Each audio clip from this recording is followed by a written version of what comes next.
Billionaire disguised as janitor finds true love with humble woman. What happens next stuns everyone. Before we dive into today's story, don't forget to hit the subscribe button and turn on notifications so you never miss a real-life inspired tale that could change how you see the world. You're watching Cracks of Light, where ordinary moments meet extraordinary truths. Now, let's begin. In the heart of a sprawling tech empire known for innovation and power, a man sat in silence, hidden behind closed doors beyond boardrooms and far from flashing cameras. His name was Ethan Reyes, 34 years old, founder and CEO of Orion Microsystems, a multinational electronics powerhouse. His face was never in magazines.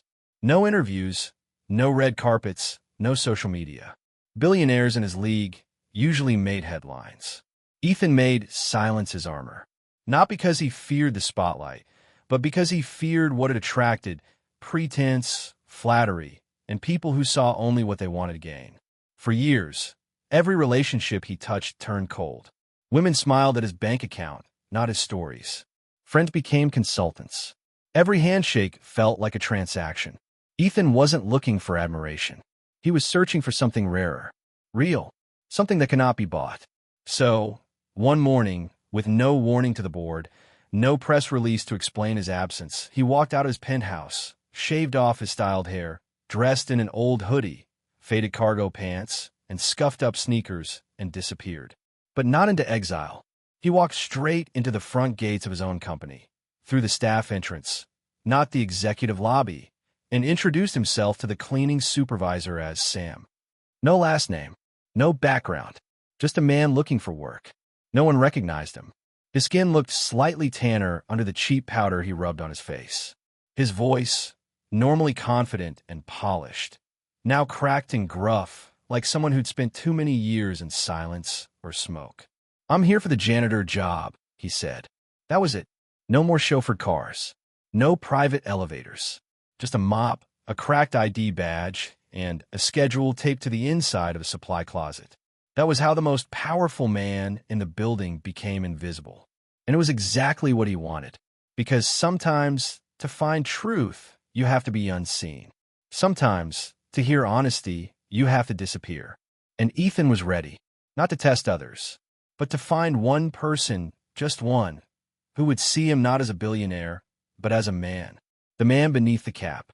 Ethan wiped the sweat from his forehead as he pushed the mop across the tiled hallway, the rubber soles of his shoes barely making a sound on the clean floor. 3 days had passed since he stepped into Orion Microsystems as Sam, and not a single employee had looked him in the eye. They passed by in heels and polished dress shoes, talking into Bluetooth headsets, eyes glued to tablets, never once slowing down for the janitor who scrubbed their coffee spills and picked up their crumpled paper towels. Ethan expected this. He didn't want their attention. What he wanted was observation. Authenticity, how people behaved when they thought no one important was watching. And so far, he was unimpressed. Until Tuesday afternoon. He had just finished cleaning the second-floor hallway outside the IT department when he saw her. She sat alone in the cafeteria, back slightly hunched, eating rice from plastic container. Her blazer was clean but worn, the sleeves slightly faded at the cuffs. Her shoes, though polished, were starting to crack at the edges. She looked no different from the dozens of junior staff working on that floor. But then she did something different. An older janitor, clearly exhausted, shuffled past with a half-empty bucket. She looked up, smiled at him, and slid her water bottle toward him without a word. No audience, no cameras, just kindness. Ethan froze. It was a small gesture, but in 3 days of cold stares and hurried footsteps, it was the only act of genuine decency he had witnessed. The girl's name tag read Alina. He noted it silently and moved on, but something about her lingered in his mind. That evening, in his modest rented apartment, he stared at the ceiling for a long time. He wasn't thinking about stock reports or quarterly growth. He was thinking about the way she smiled when no one was watching. The next morning, he changed his cleaning route to pass through the IT department earlier than usual. She was at her desk, typing with quiet focus. She didn't look up as he passed. She didn't need to. Her presence already said enough. Later that day, while mopping near the break area, he felt a gentle tap on his shoulder. "Good afternoon," she said, voice calm and sincere. Ethan blinked. "Me?" She smiled. "Yes, you. I see you here every day. You work hard." He cleared his throat, caught off guard. "Thank you, miss." She nodded. "May your hands never grow tired." He tried to say something, but the words wouldn't come. She was already walking away. That evening, Ethan sat with Henry, his personal assistant, who now doubled as his outside contact. "I found someone," he said simply. Henry raised an eyebrow. "Already?" Ethan nodded. "Her name's Alina. She offered water to a janitor. She smiled at me, not because I looked like her boss, but because I looked human." Henry chuckled. "You're falling already?" "I'm observing," Ethan said, but his eyes betrayed him. He was already invested. Over the next week, Ethan continued his routine, but his attention constantly returned to her. He noticed she brought her own lunch every day, always plain rice or leftover soup in reused containers. He saw her help a temp staffer find a document. He saw her step aside politely when others rushed through the hallway. She never raised her voice. She never demanded.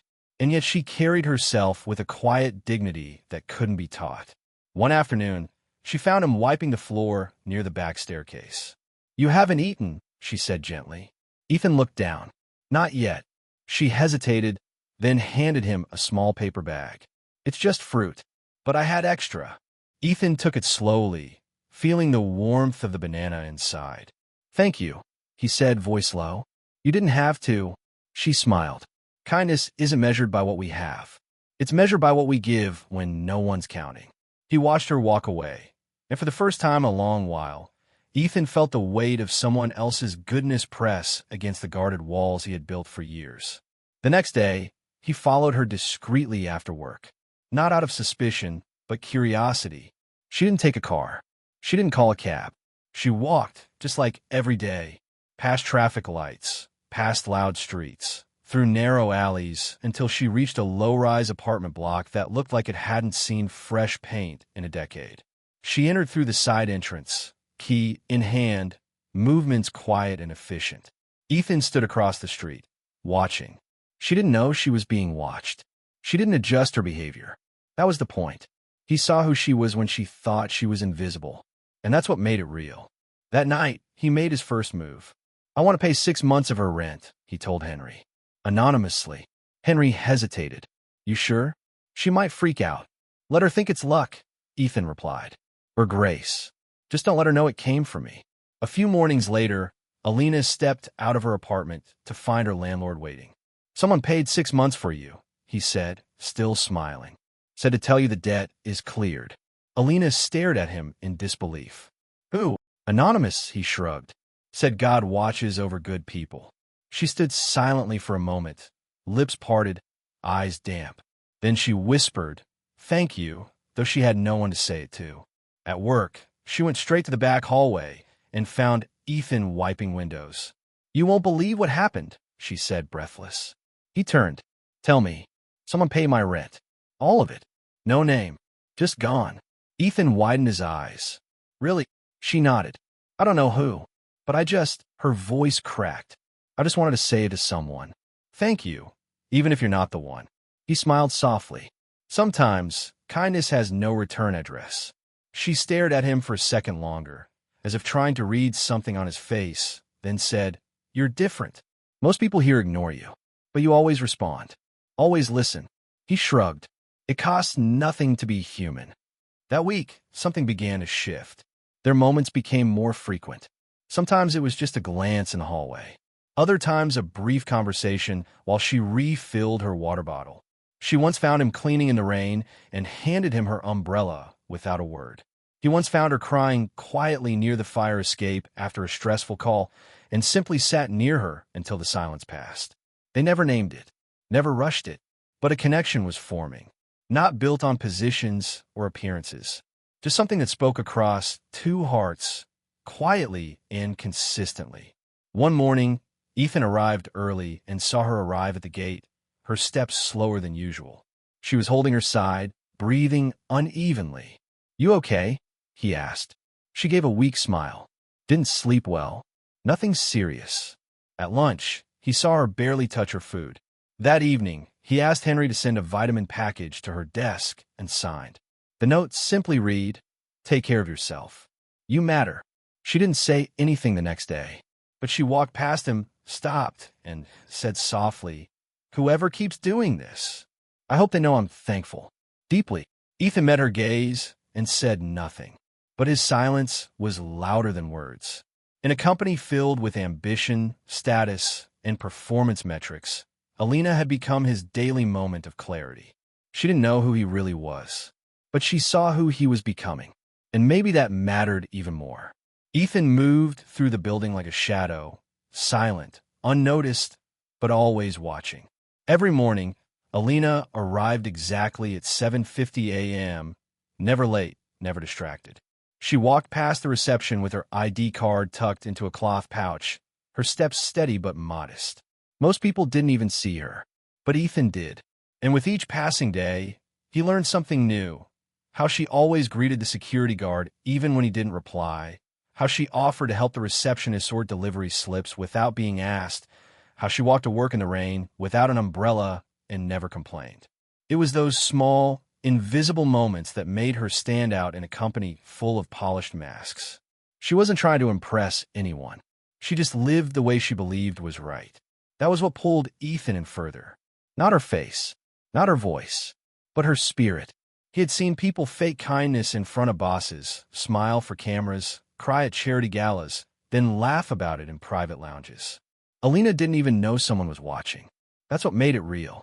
One afternoon, Ethan watched as she gave away half her lunch again, this time to a delivery boy who had forgotten his wallet and looked like he hadn't eaten all day. She just smiled, handed him a sandwich, and said, "It's okay, I brought too much." But Ethan knew she hadn't. He had seen her ration her meals. Always light, always packed at home. There was no too much, but there was always enough to share. That night, he called Henry. "I need you to find out where she banks," he said quietly. Henry didn't ask why anymore. He just did it. Within 2 days, Ethan had access to her loan details.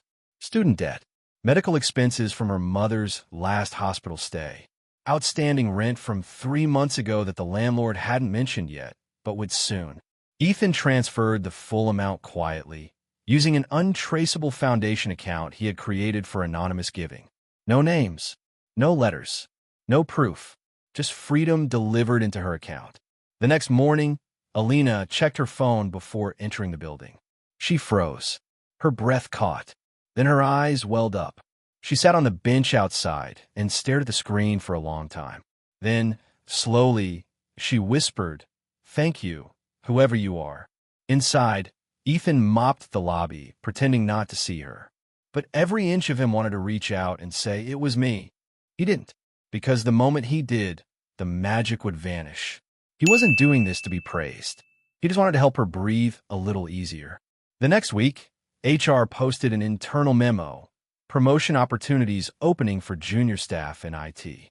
Ethan already knew her performance scores. Clean, consistent, better than most of her peers. She had been overlooked because she didn't network, didn't drink at after-work parties, didn't laugh at her manager's jokes. Ethan called the head of HR anonymously and gave a directive, signed under a board-level code. Review the attached file. Promote immediately. No interviews required. This is from above. He hung up before questions could follow. 3 days later, Alina was called into the HR office. When she returned, her eyes were red, but she was smiling. Ethan passed by, pushing a cleaning cart. She looked at him and said, "I don't know who keeps watching over me, but I hope they know they're changing my life." He smiled, still silent.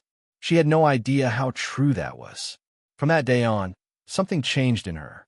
She stood a little straighter, not prouder, just lighter, like a weight had been quietly lifted off her shoulders. Ethan kept his distance, but she started seeking him out more. Small moments, short greetings, a cup of coffee left by his bucket, a quiet "take care" when she passed him after a long day. And slowly, he let his guard down too. One afternoon, while she was sorting files near the copier, he said softly, "You seem happier lately." She turned, surprised he spoke first. "I guess I am. Good things are finally happening." "You deserve it," he said. She looked at him, holding his gaze for just a moment longer than usual. "Thank you," she said, then turned back to her work, but her smile lingered. That evening, she walked past the break room and saw him sitting alone with a sandwich. She walked in. "Mind if I join you?" He shook his head. She sat beside him. "I used to eat alone every day," she said. "But it's better when someone's nearby, even if we don't talk much." Ethan nodded. "Silence can be good too." She laughed. "Especially when no one's judging you for your cheap lunch." "It's not about the food," Ethan said. "It's about the peace." She looked at him again. "You say things that sound simple but feel big." He shrugged. "I think too much." "No," she said softly. "You just see clearly." He didn't reply, but he knew in that moment she saw something in him no one else had. Not his money, not his reputation, just a man with a mop and a quiet mind. The next few weeks passed with unspoken rhythm. They rarely talked long, but when they did, it mattered. He watched her grow in her new role. She handled more responsibility with grace, never letting it change her humility. She still packed her own lunch, still greeted every cleaner, still smiled at the security guard who rarely smiled back. And through it all, Ethan realized something was shifting in him too. He wasn't just observing anymore. He was attached. Every time he saw her, he felt steadier, calmer, like life had a center again. But he still hadn't told her the truth. Not about who he was, not about what he had done, because he wasn't sure if she'd still look at him the same. And that, more than anything, terrified him. One night, after the building emptied, Ethan sat on the rooftop, staring at the skyline. Henry joined him minutes later. "You're in deep," he said, no judgment in his tone. Ethan didn't deny it. "She makes me feel like I don't need to be Ethan Reyes to be enough." Henry leaned on the railing. "You know you can't hide forever.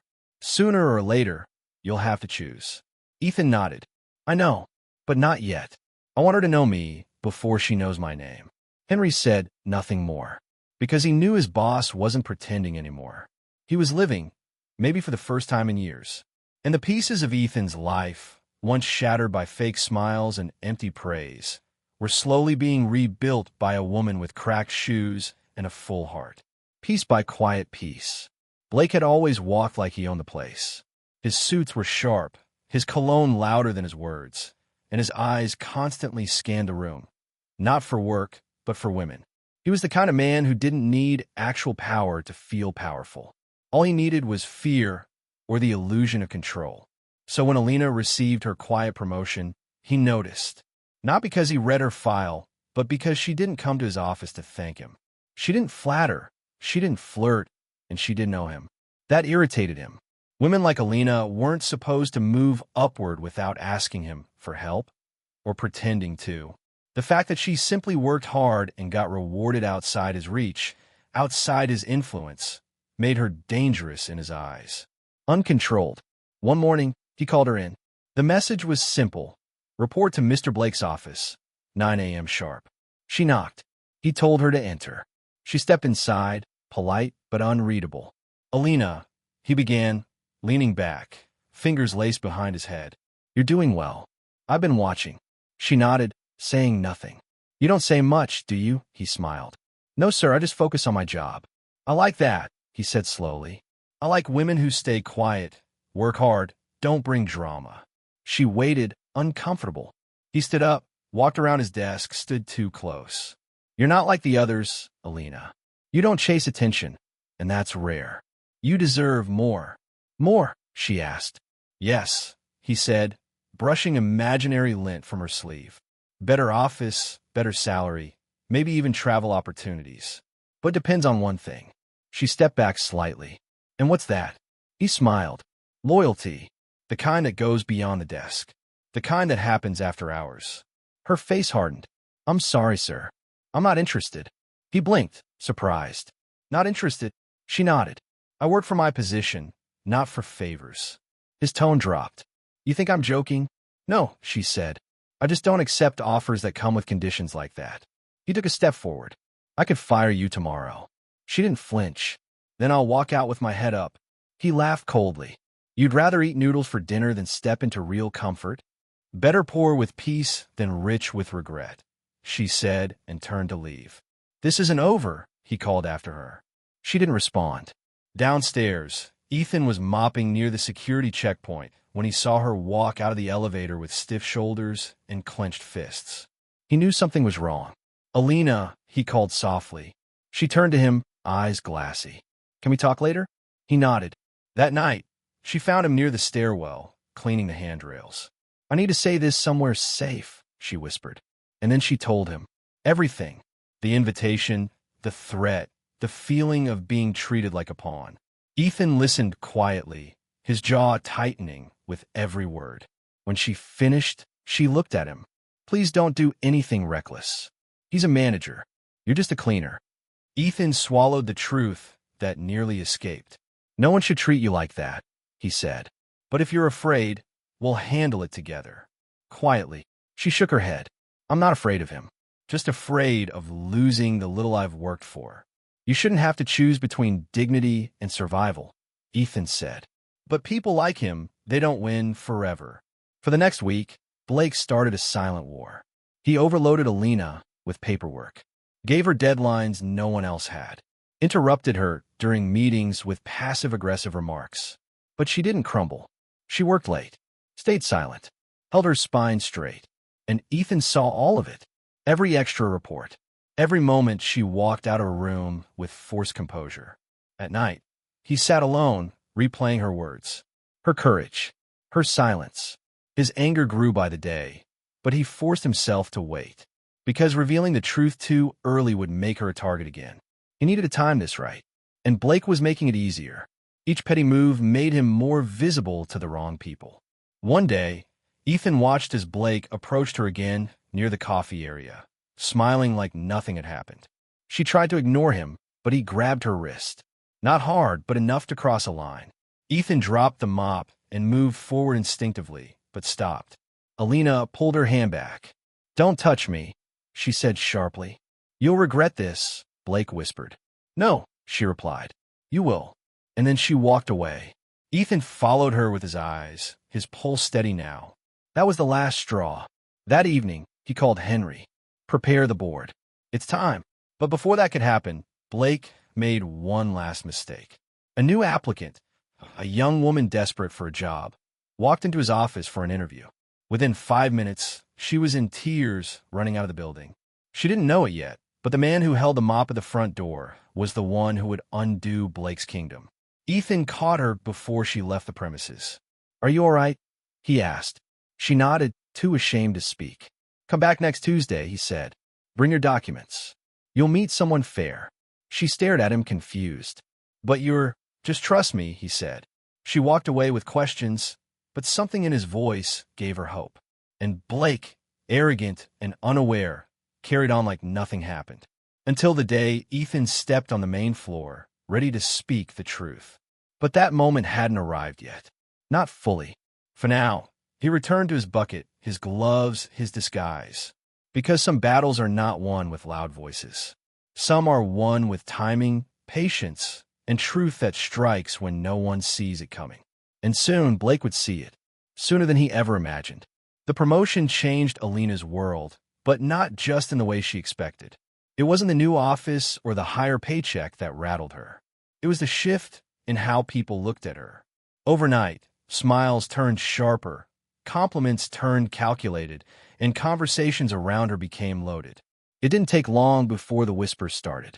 She heard them in the hallways, in the restroom, even as she walked past open doors. But one voice landed harder than the rest. Sheila, from HR, someone she'd never been close to but saw daily, pulled her aside one afternoon. "Be careful," Sheila said in a tone that sounded concerned but wasn't. "What do you mean?" Alina asked. Sheila crossed her arms, leaning in like she was sharing a secret. "That cleaner you're always talking to, I've seen it before. Some guys are smart. They wait until a woman gets promoted, then slide in like they've been there the whole time. It's a classic move." Alina blinked. "David? He's not like that." Sheila raised an eyebrow. "Is he? Or is he just good at pretending? Look at the timing. He starts talking more when you move up, when you start getting noticed. He doesn't ask for much, does he? That's how they win your trust." Quietly, Alina didn't respond. She walked away politely, but Sheila's words stuck. Not because she believed them, but because they fed into a fear she didn't even know she had. Doubt. That night, she lay in bed, staring at the ceiling.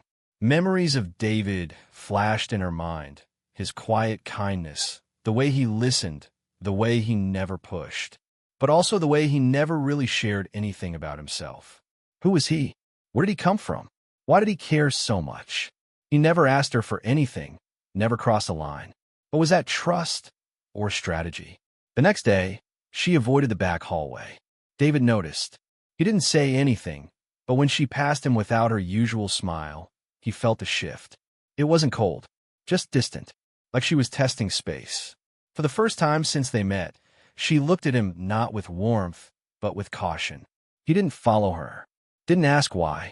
He just let her walk away. The days that followed were heavy in silence. She still greeted him, but her eyes no longer lingered. Her voice was polite, not familiar. David could feel her slipping behind a wall. He didn't blame her. He knew this would come eventually. He had kept the truth too long. And now, the mystery of who he was, the space he had used to protect them both, was turning into the very thing that pushed her away. That week, he worked slower. His routines became mechanical. The spark in his eyes dulled. Not because she had pulled away, but because it reminded him of every time someone had turned on him the moment they sensed something they couldn't explain. He wasn't angry, just tired. He understood her need to question, and part of him hoped she would ask him directly. But she didn't. She just withdrew quietly, like someone who didn't want to accuse, but couldn't trust either. One afternoon, he found her sitting alone in the break room. He paused at the door, unsure if he should enter. She saw him and gave a small nod. "Hey, hi," he replied. "Haven't seen you around." She looked down. "Been busy." He nodded. "I get it." There was a pause. She didn't fill it, so he turned to leave. Her voice stopped him. "David," she said, "can I ask you something?" He turned. "Anything." She hesitated, her fingers curling around her cup. "Why do you care? About me?" He took a breath. "Because you're the only person who's ever treated me like I mattered, before anything changed. Before promotions. Before gifts. You saw me. Not my job. Not what I had or didn't have. Just me." She stared at him. "But that's the thing. I don't know what you have. I don't know who you are." He nodded slowly. "You're right. And that's my fault." She looked at him, waiting. He didn't explain. "Not yet. I didn't want what I am to get in the way of what we were becoming." Her voice dropped. "And what are you really?" He looked at her for a long second. Someone who's been lied to, used, misjudged. Someone who finally met someone real and didn't want to scare her away. She stayed silent. He gave a faint smile. "I'll give you space, Alina. But please know, whatever you believe about me, I never wanted anything from you but your time. Your words. Your heart." Then he left. She sat there, staring at the door long after it closed. And for the first time since Sheila's warning, she questioned her doubt. Because liars usually try to explain everything. David didn't. He didn't plead. He didn't sell himself. He just let her think. That night, she found herself replaying every moment they'd shared. Every simple act. Every unspoken kindness.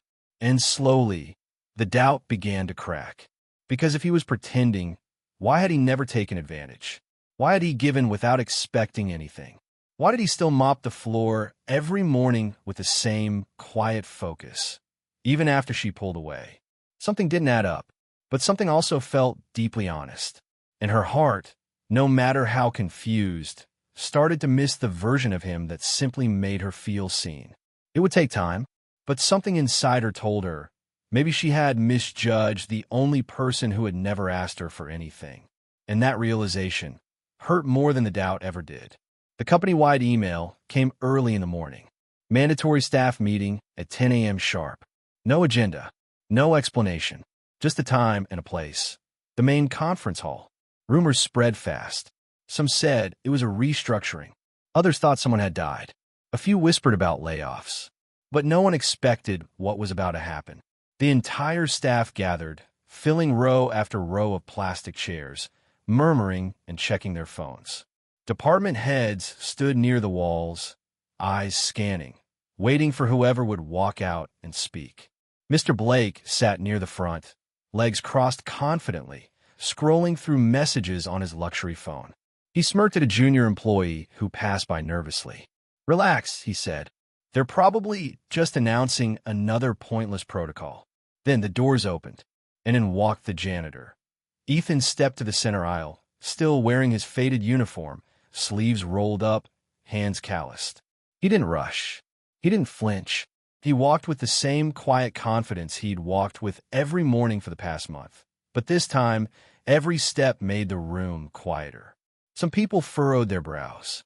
Others exchanged confused glances. A few chuckled awkwardly. But Ethan didn't stop until he reached the podium. Then he turned, adjusted the mic, and looked out across the sea of faces that had walked past him 1,000 times without ever really seeing him. "Good morning," he said, voice calm but firm. "I know many of you are confused. Some of you are wondering why the janitor is standing here. Let me clarify." He pulled off his cap, ran a hand through his hair, and looked straight ahead. "My name is Ethan Reyes. I am the founder and CEO of Orion Microsystems." The room froze. Someone dropped their phone. Mr. Blake's face went pale. Murmurs turned into stunned gasps. Ethan continued. "A few months ago, I made the decision to step down from visibility and enter this company in silence.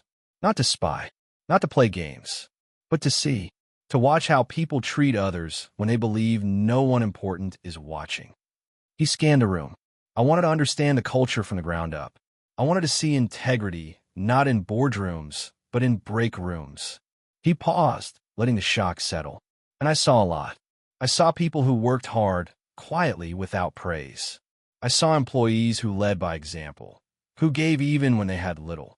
I also saw manipulation, abuse of power, disrespect hidden behind suits and titles." He turned slightly, eyes landing on Blake. "Mr. Blake," he said, voice sharper now, "stand up." Blake did, slowly, try to regain composure. "This is ridiculous," he said. "What kind of CEO dresses up like a janitor? The kind who's tired of watching men like you poison what he built," Ethan replied without blinking. "You've harassed female employees, abused your position, made threats, offered jobs in exchange for favors. You've disrespected staff at every level and used fear to mask your incompetence." He nodded to two security guards waiting at the side. "Effective immediately, you are terminated. That real power you will be escorted out of the building, and that legacy isn't about what you've done, it's about what you've fixed." Blake's mouth opened. If this story no words came out, if you believe the guards stepped forward, placed a hand on each arm, and mercy can reshape the world. Leave a comment below for a second and let us know your thoughts. "This is a mistake. Don't forget to like the video. I made this company subscribe to the channel. Ethan watched and share this with someone who needs to remember that 5 Let this be a lesson," he said. "And the courage behind them is not a position. Everything. It's a choice made every day in how we treat others. And power without respect is just noise." Silence held for a moment. Then someone clapped. Then another.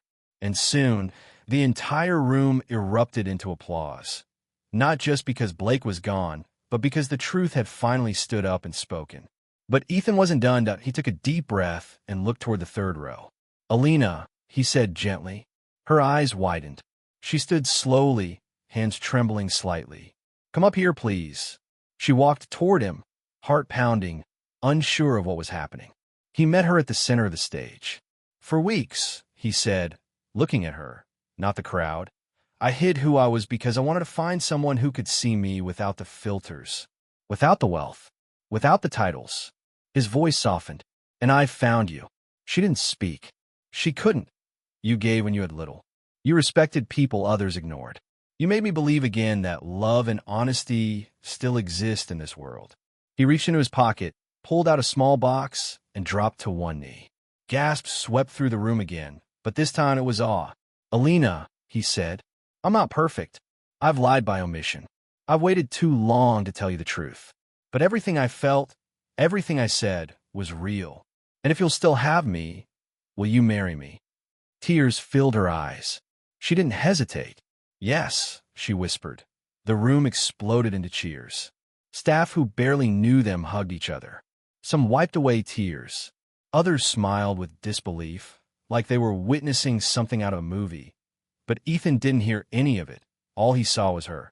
And in that moment, the janitor, the CEO, the man, became one dot, and he was exactly where he was supposed to be. The wedding was simple, not extravagant. No red carpets, No celebrity guests, no headlines. Just a man in a white suit and a woman in a modest gown, holding hands as they stood before a small group of people who truly mattered. Alina looked stunning, not because of her dress, but because of the calm pride in her eyes. Ethan stood beside her, not as a billionaire CEO, but as a man who had finally found something he couldn't buy, something that chose him back. The vows were quiet, sincere.